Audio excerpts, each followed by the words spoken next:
अन्याय किया जा रहा है और उस अन्याय के खिलाफ सवर्ण समाज के लोग आपको ज्ञापन प्रेषित करना चाहते हैं जो माननीय प्रधानमंत्री महोदय के नाम है।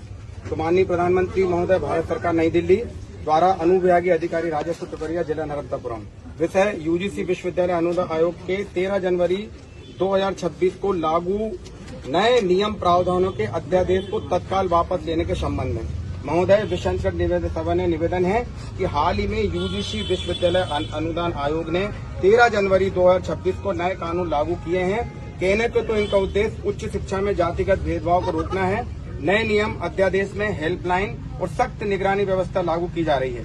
इस अध्यादेश को में अनुसूचित जाति, अनुसूचित जनजाति के साथ ही अन्य पिछड़ा वर्ग की सुरक्षा संरक्षण के लिए विशेष प्रावधान किए गए हैं।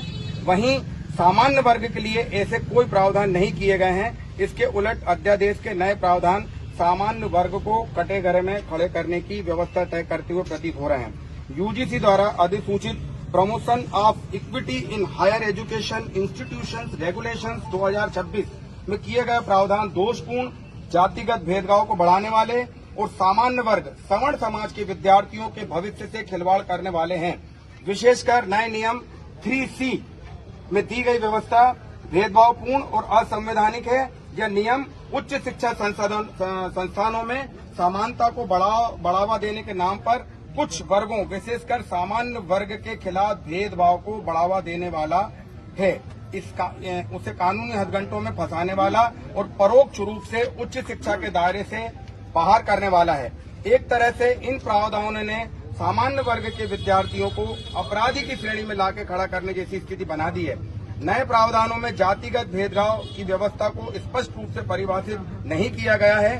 ऐसा करके आपसी संघर्ष वैमनस्यता में बढ़ाने में नए प्रावधान सहायक होंगे।